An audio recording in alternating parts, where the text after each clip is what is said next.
Paano dapat isagawa ang paglilingkod sa Panginoong Diyos? Anong aral ang dapat sundin at sampalatayanan sa ikapagtatamo ng buhay na walang hanggan? Upang ating matiyak ang kasagutan, suriin natin.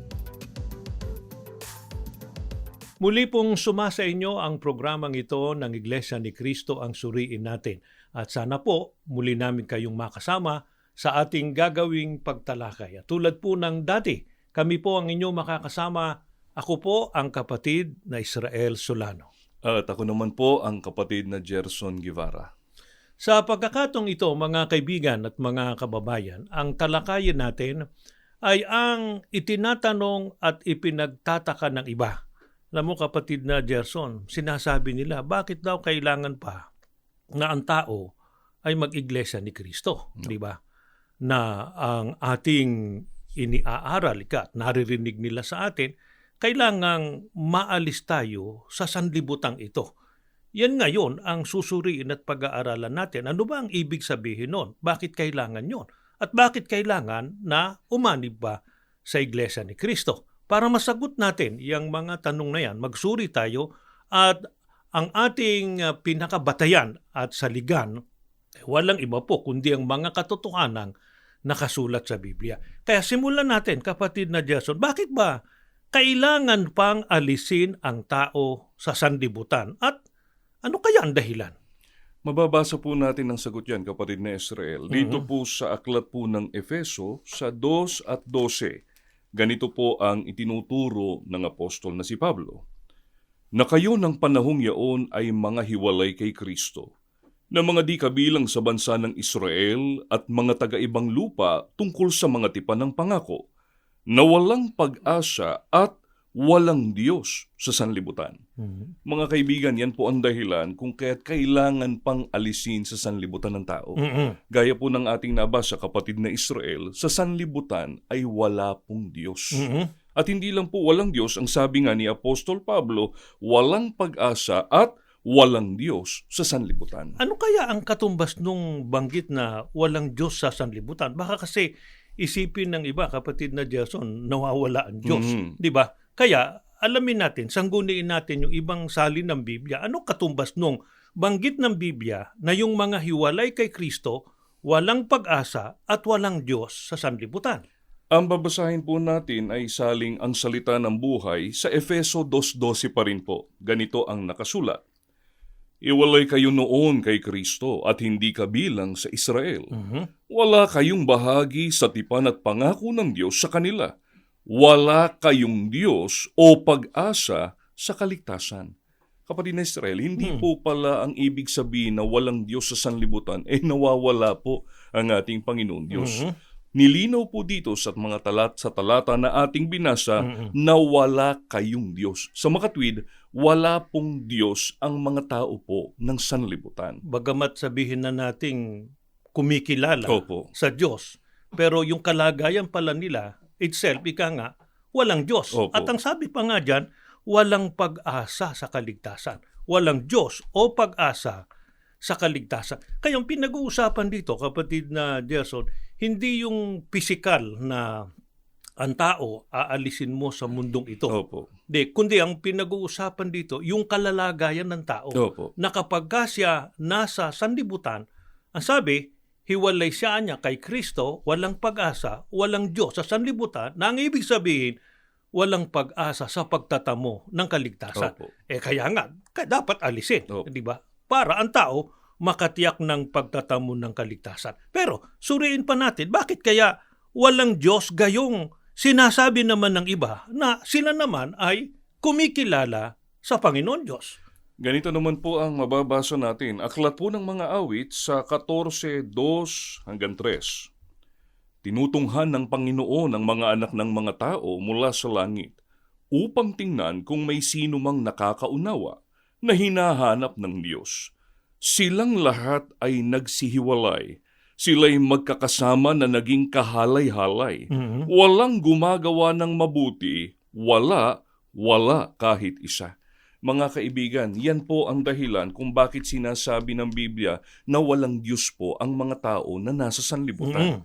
sapagkat nang hanapin po ng ating Panginoon Diyos yung mga kumikilala sa Kanya, ang sabi nga po sa talata na ating binasa, silang lahat anya ay nagsihiwalay.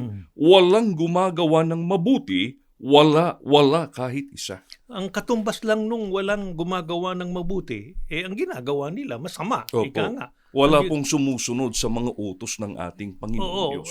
humiwalay sila sa ating Opo. Panginoon. Yun pa naman ang hinahanap ng ating Panginoon Diyos sa mga taong kanyang nilalang Opo. na sundin ang kanyang mga aral at ang kanyang mga utos. Pero gaya nga ng binasa natin, ang sanlibutan ito, wala niyang gumagawa ng mabuti, wala kahit isa, na ang katumbas, humiwalay sila sa ating Panginoon Diyos. Dahil doon, ano ang masamang ibinunga sa tao sa sanlibutan ito dahil nga sa walang gumawa ng mabuti, sabi ng Biblia, kundi humiwalay sa ating Panginoon Diyos. Pakinggan po ninyo mga kaibigan, ang nakatala po dito sa aklat ng Ecclesiastes sa 9 at 3, ganito po ang ating mababasa. Ito nga ang isang di magandang nangyayari sa ibabaw ng lupa.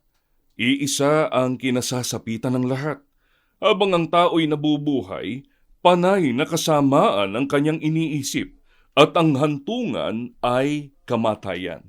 Dahil nga po sa walang gumagawa ng mabuti, nang hanapin ng ating Panginoon Diyos, ang naging hantungan po ng tao dahil gumagawa ng masama, kamatayan. Ngayon, mapapahamak. Opo. Ibig lang sabihin hindi nga magtatamo ng kaligtasan. Kaya nga banggit kanina ni Apostol Pablo, walang Diyos o walang pag-asa sa kaligtasan. Kasi nga, ang tao, ang ginawa po ay kasamaan. Walaan niyang gumawa ng mabuti. Kaya ang hantungan ay kamatayan. Yan naman ang suriin natin ngayon. Bakit?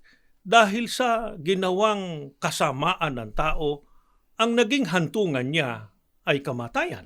Sapagkat ayon po sa Biblia, kailangang bayaran po ng tao ang kanyang kasalanan. Yan po ang mababasa natin dito po sa aklat ng Roma sa 6 at 23. Pahayag po ni Apostol Pablo. Sapagkat ang kabayaran ng kasalanan ay kamatayan. Datapot ang kaloob na walang bayad ng Diyos ay buhay na walang hanggan kay Kristo Jesus na Panginoon natin. Mga kaibigan, maliwanag po sa itinuro ni Apostol Pablo, kailangang pagbayaran ng tao yung kanyang kasalanan. At ang kabayaran po ng kasalanan, maliwanag, kamatayan. Pero baka ang isipin ng iba, kapatid na Jason, kapag ganyan, walang problema. Dahil sa namamatay naman ng tao. Di kapag ako namatay, nalagutan ako ng hininga, nasabihin ng iba, okay na, bayad na ako sa aking nagawang kasalanan. Alin kayang kamatayan ng tinutukoy, kapatid na Jason, siyang ganap na kabayaran ng kasalanan? Bagamat yung kamatayan po na pagkalagot ng hininga, bahagi po talaga yan ang pagbabayad ng tao sa kanyang kasalanan. At itinakda na yan ng Opo. ating Panginoon Diyos sa lahat ng tao. Di ba? Pero maliwanag din po na itinuturo sa Biblia kung alin po yung ganap na kabayaran ng kasalanan. Yan po ang mababasa natin dito po sa aklat ng Apokalipsis sa 20 at 14. Pakinggan natin. At ang kamatayan at ang Hades ay ibinulid sa dagat-dagatang apoy. Ito ang ikalawang kamatayan. Sa makatwid ay ang dagat-dagatang apoy. Mga kaibigan, ang ganap na kabayaran po ng kasalanan ay ang ikalawang kamatayan. Na yun po ang kamatayan doon sa dagat-dagatang apoy. Yun ang kaparusahan ay tinakda ng ating Panginoon Diyos sa lahat ng taong masama at yan ay sa araw ng paghuhukom. Kaya mga kaibigan at mga kababayan, mahalaga po at kailangang maalis ang tao sa sanlibutan. Kasi kung ang tao mamamalagi po sa sanlibutan, na ang katumbas noon namamalagi po sa paggawa ng kasamaan, tiyak po ng hantungan ay kamatayan. Ang kamatayang tinutukoy po yung kabayaran mismo ng kasalanan, yung ganap na kabayaran ng kasalanan na walang iba kundi ang kamatayan doon sa araw po ng paghukom, yung ikalawang kamatayan, kaparusahan sa dagat-dagatang apoy. Kaya nga, sa loob po ng Iglesia ni Cristo, maliwanag na sinasampalatayanan namin na kailangang alisin ang tao sa sanlibutan ito. Alisin sa kalalagayang tiyak na mapapahamak pagdating po ng araw ng paghuhukom. Ano kaya ang kinalaman ng Iglesia ni Cristo kapag ang pag-uusapan ay kaligtasan at huwag na ngang mapahamak pagdating ng araw ng paghukom. Yan ngayon ang patuloy nating pag-aralan at suriin. Paano magkakaroon ng karapatan ang tao na maligtas at mabalik sa piling ng ating Panginoon Diyos, sa tangkilik ng ating Panginoon Diyos ang taong nasa sanlibutan? Pakinggan po natin, ganito po ang pahayag ng ating Panginoong Hesukristo mismo. Nakatala po sa aklat ng Juan sa 17, 6 at 9, ganito po ang pahayag.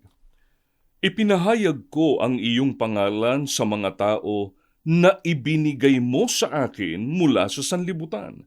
Sila'y iyo at sila'y ibinigay mo sa akin at tinupad nila ang iyong salita. Idinadalangin ko sila. Hindi ang sanlibutan ang idinadalangin ko, kundi yaong mga sa akin ay ibinigay mo sapagkat sila'y iyo. Kapatid ng Israel, dito po sa mga talata na ating binasa, meron pong binabanggit ang ating Panginoong Hesukristo na mga tao na mula sa sanlibutan, ibinigay po sila sa ating Panginoong Hesukristo. Sino ang nagbigay? Ang ating Panginoong Diyos po. Kaya nga po, sa bahagi ng panalangin ng ating Panginoong Hesukristo, ang sabi po niya, idinadalangin ko sila, hindi ang sanlibutan ang idinadalangin ko, kundi yaong mga sa akin ay ibinigay mo sapagkat sila'y iyo. Kaya maliwanag na talagang aalisin sa sanlibutan Opo, di ba? Opo. At ang mag-aalis ang Panginoon Diyos at ibibigay sa ating Panginoong Hesukristo. Opo. Maliwanag ang pahayag nga ng ating Panginoong Hesukristo sa kanyang panalangin. Opo. Baka naman ang sabihin ng iba, kami ang tinutukoy dyan. Kasi kami ang mga sumampalataya at kumilala sa Panginoong Hesukristo. Kaya kami ang tinutukoy na mga ibinigay ng Panginoon Diyos sa ating Panginoon Hesukristo na inalis sa sanlibutan. Biblia ang ating sangguniin, kapatid na Diyaso. Opo. Sino kaya ang tinutukoy natin na inalis sa sanlibutan? Saan sila naroroon? Pakinggan po ninyo ang pahayag naman sa atin ni Apostol Pablo dito po sa aklat ng Kolosas sa 1:12 hanggang 14 na nagpapasalamat sa Ama na nagpaging dapat sa atin upang makabahagi sa mana ng mga banal sa kaliwanagan, na siyang nagligtas sa atin sa kapangyarihan ng kadiliman at naglipat sa atin sa kaharian ng anak ng kanyang pag-ibig, na siyang kinaroroonan ng ating katubusan, na siyang kapatawaran ng ating mga kasalanan. Mga kaibigan, hindi po basta-basta maaangkin na sila po yung tinutukoy sa mga talatang binasa po natin kanina na ibinigay ng ating Panginoon Diyos sa ating Panginoong Hesukristo na inalis sa sanlibutan. Sapagkat, kapatid na Israel, maliwanag po kung saan dinadala yung mga ibinigay sa ating Panginoong Hesukristo. Saan sila dinala ayon kay Apostol Pablo? Ayon po sa mga talata na ating binasa, na siyang nagligtas sa atin sa kapangyarihan ng kadiliman at naglipat sa atin sa kaharian ng anak ng kanyang pag-ibig. Sa makatwid, matatagpuan po sila sa kaharian ng anak o ng ating Panginoong Hesukristo. At ano ang kahalagahan nung binabanggit na kaharian ng anak ng pag-ibig? Bakit kailangan dun dalhin? Sapagkat gaya po ng sinabi sa atin ni Apostol Pablo, na siyang kinaroroonan ng ating katubusan, na siyang kapatawaran ng ating mga kasalanan. Yun yung pag-aalis talaga sa sanlibutan. Opo. Kasi ang sanlibutan nga, nasa kasamaan, nasa kasalanan, nakatalaga sa kapahamakan o sa kaparusahan pagdating ng araw ng paghukom. Opo. Ang kailangan ngayon, mailigtas ang tao, maalis sa sanlibutan.